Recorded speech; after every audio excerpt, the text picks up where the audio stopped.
What is good with the YouTube? It is your boy, Sean Rock to the aka Little Nicky V6, aka Sean Rock to the man, STTG Nicky, Gangstar Nicky, and I am back again with another video.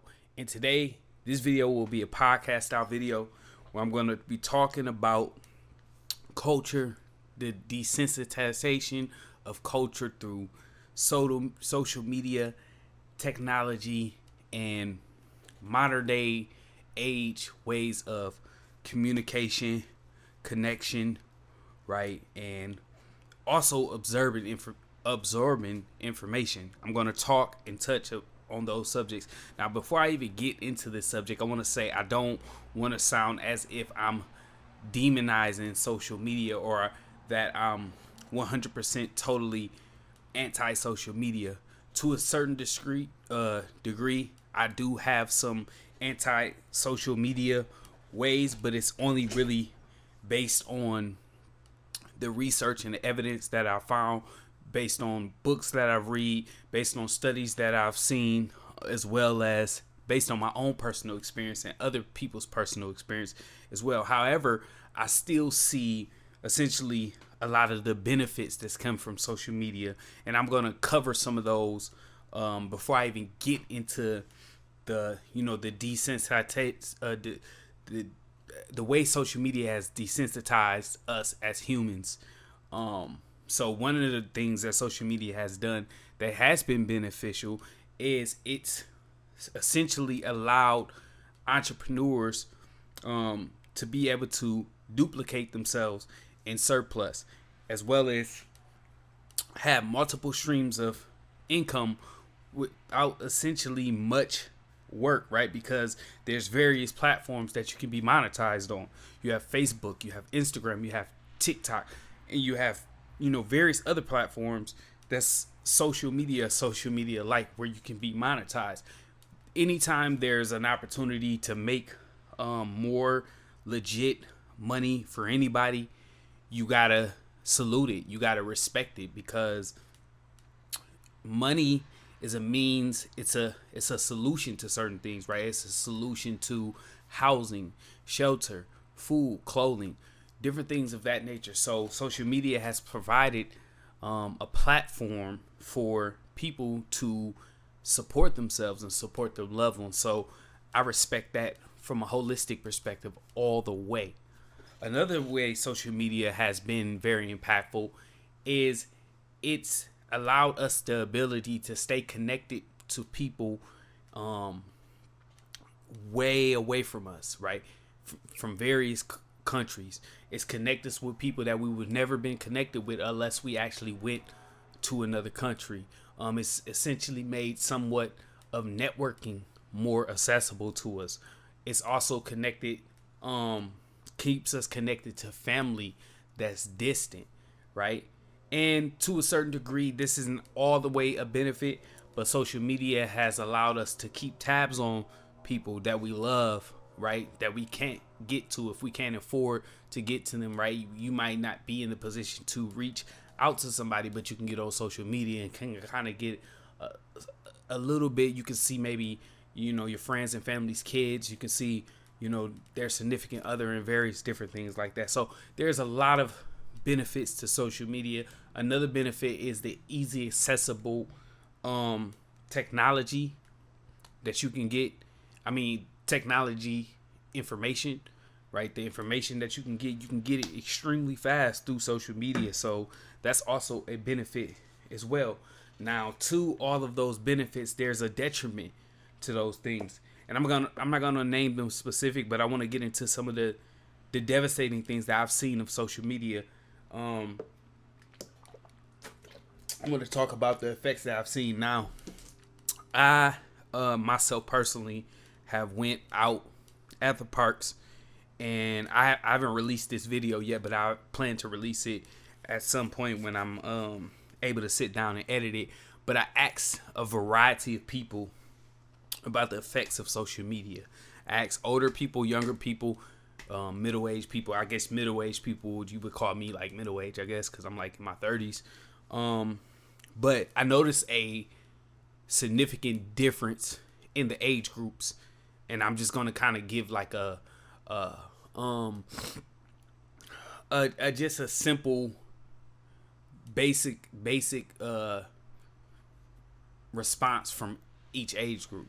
So I would say the age group from like 15, because I think 15 was the youngest person that I asked, from 15 to like 20.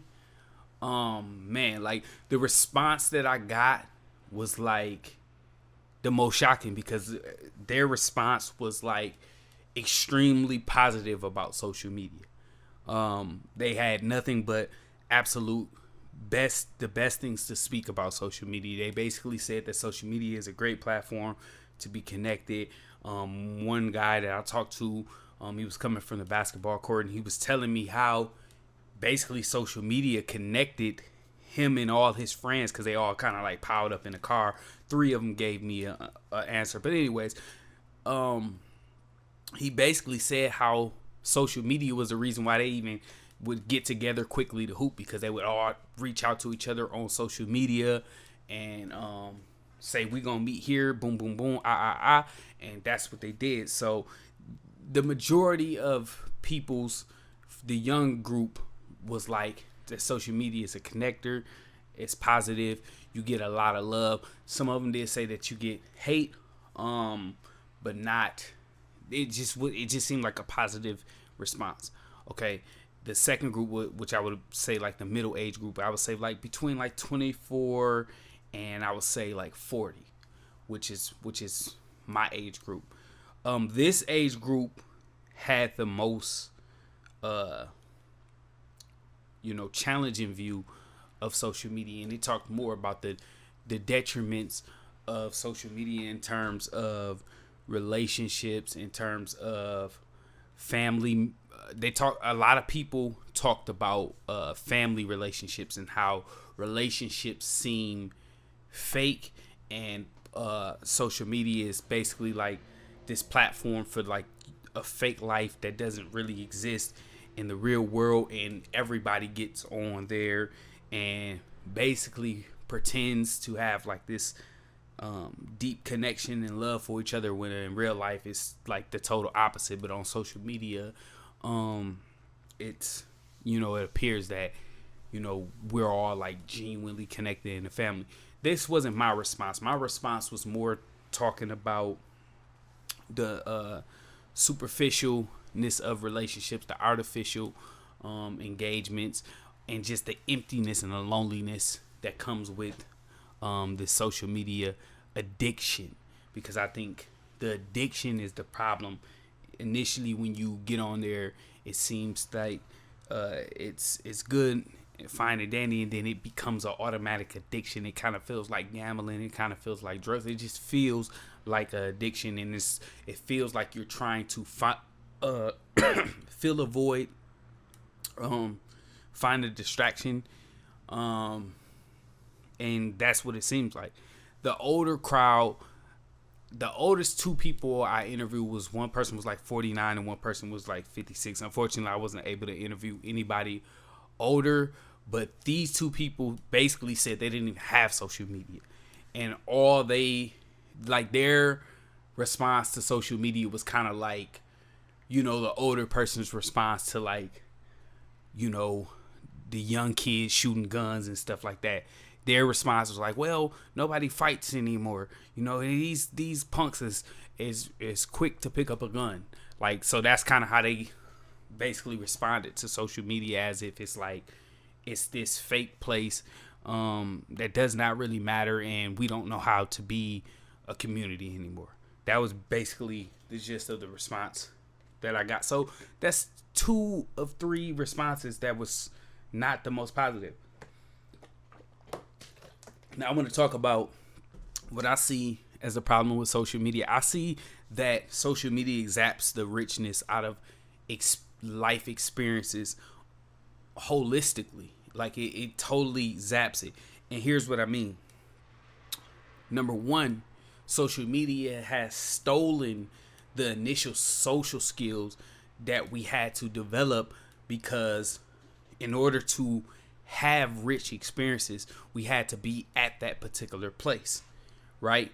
And we had to engage socially, right? We had to engage on a deeper level to have that experience. So social media has zapped us from that because it's stolen a lot of our social skills.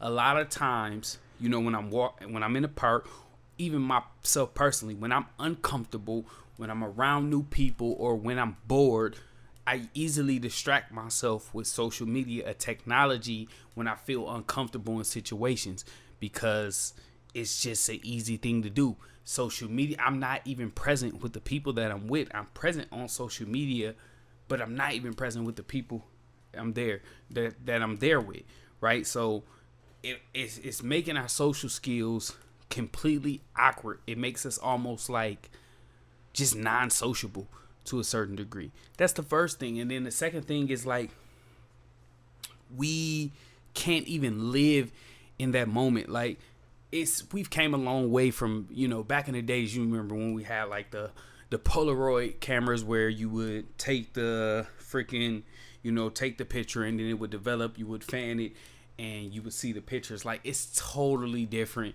than that now. Like, it's not the same experience when someone's taking out their phone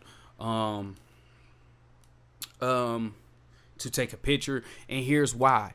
See, when you take pictures, because it's a two-part of the process. The first part of the process is taking the pictures, which is kind of stealing from the experience, right? But also looking at the pictures. But here's the problem with social media. Here's why it's much worse with social media.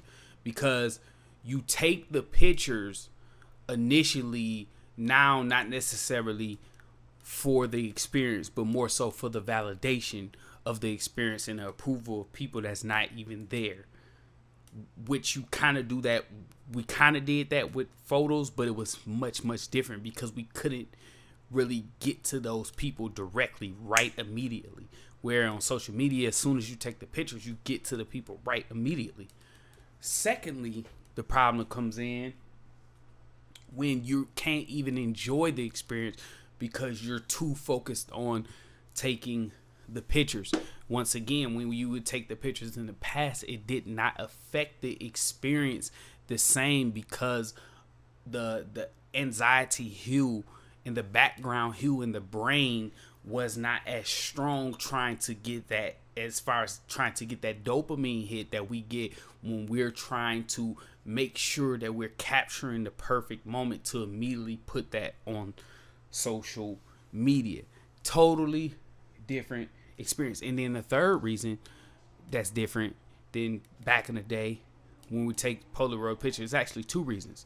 The first is when you showed people the pictures, they had to be there. They had to come see them. And you had to have a conversation with them, right? Directly. Whereas on social media, you don't have to do that, right? So you're not gaining any social skills. You're just putting the picture up, right? And it's going into a fake world. When you show pictures to people that's like Polaroid pictures, you actually can feel the picture. It's a real picture. Now, just think hypothetically, a real picture that's in your hand versus a picture that's online. Now, financially, this is a beautiful thing, right? I have my book. I'm an author. I have a book that I sell, right? It's really, really beautiful to be able to have a book online that's digital, that's an ebook, right? That someone can buy, and I don't even have to pay to make a copy. Why? Because it's a digital copy. But I would never say that you having a physical copy of my book, those experiences would be the same. No, absolutely not. Those are totally different experiences. Imagine a book that you read online or on your phone compared to a book that you read in your hand. Imagine an album that you had the full album cover, right? You can look at the credits, you can look at the producers, you can look at the CDs, you can look at all of that and experience that whole album versus getting a digital copy. It's not the same. This is essentially the social media experience from the human experience. And what it's done is it's basically brought poverty to the human experience instead of enrichment, right? It's stolen the wealth of the experience. It's stolen the wealth of the connection. It's made it fast, cheap, too efficient, and very superficial. It's stolen the essence, right? It's stolen the connection. It's desensitized the experience. Because if I can go online, right, and post a picture and have people come in my DM to connect with me, women, and for the case of women, men, right, it's desensitized the experience. It's brung less accountability to the experience. It's numbed us to the realness, because let's say you took a picture or put a picture or a poster board outside, that person would have to get to you to even think about experience that picture or whatever to get that connection, right? So they would have to imagine, they would have to do so much more, as well as your connection would have to be real. So your body language, who you were as a person, your character would be easier to understand and identify, where social media, I can be whoever I want to be. I can tell you whatever I want to tell you. I can make you believe whatever I want you to believe, which sucks for me and sucks for you, because it's not real. It's a fake experience. It's a back when we were younger, I remember when I was a kid, I remember my granny caught me doing this. We were hungry for money, so we couldn't afford to buy real dope. So what we did was, one of the friends in the neighborhood, an older guy, I'm not gonna say his name, but anyways, he said, "Man, look, I'm gonna show you guys how to make some fake dope." It was basically some chemicals that they had and some bread, and we mixed the chemicals, put them in a microwave, and we made fake dope. And we sold it, unfortunately, as young men. And sometimes we got chased down for selling it. Now this is a very horrible example, but social media is like the carbon copy fake dope that we were selling, right, compared to the real dope of life experience. And I'll use something more healthy for people to understand, right? Social media is like processed meat versus real steak, real lobster, real beef, grass-fed, organic chicken that was raised healthy, right? Raised, treated right, doesn't have stress, doesn't have anxiety hues. Social media versus the real life experience is just that. And anybody that can say that I'm lying, know they're lying. Because we all feel this. And it's a necessary evil, because we've opened up Pandora's box. We've ascended this thing and made it almost essential for the human function in terms of business and different things like that. Now, I don't believe that's true, but that narrative has been pushed by society so much. But for me, I ask myself this question: how long will I be a part of the addiction party? Like, how long will I be a part of the algorithm party, right? Like, social media is watching me. You know what I'm saying? Like, the TV is a toxic place to be, but the TV is not freaking watching me. It's trying to control my mind and manipulate me, but it's not actually watching me and sending direct things to me that aligns with me specifically. The TV essentially was sending things that appears to appeal to the masses as a whole. Social media is doing that on steroids while, desensitizing the human experience. I would never say, never use social media, but I will say that it's a problem, and it's been problematic in my life, and I've been in conflict with my engagement. I've went on and off. I've done, the longest I went off social media was 3 years straight. Much better years. 3 years straight, 2 years straight, and I think maybe like a year that I've done of social media. See, I've understood social media all the way back to Bebo days, the Planet Fitness, Black Planet days, right? The MySpace days. Even then, essentially, I felt that there was an issue with this platform. There was a disconnect. The biggest disconnect I seen was with dating and intimate connections, because I found myself being able to engage with a lot of women that I wouldn't have engaged with in person, because I did not have the social skills and I did not have the self-esteem at that particular time.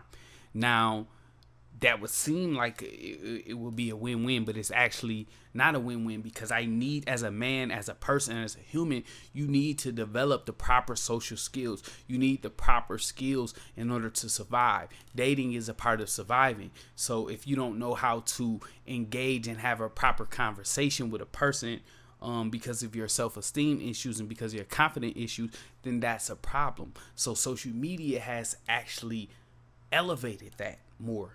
For me particularly, and for many people, I believe, right? It's also inflated egos. It's inflated my ego, right? Because now I can appear to be something that I'm essentially not, right? In the grand scheme of things. This also deflates the ego in the long term, right? This essentially makes low self-esteem even lower. And on top of that, you add that it's an addictive substance to the brain, because dopamine is being released with every like, with every share, with every comment, right? And then a floodgate of other feelings and emotions come from a variety of different things, from rejection, right? From rejection that you not even really experiencing. You experiencing it in your head because you're engaged with people that you don't even really technically know. So this is part 1 of the desensitization of social media. I hope you guys liked it. Remember, the goal of this channel is the mandatory thrive life. What that means is dream big, work hard, live great, don't stop. It's your boy Sean Rock Tiller. I'm signing out. Peace. Salute.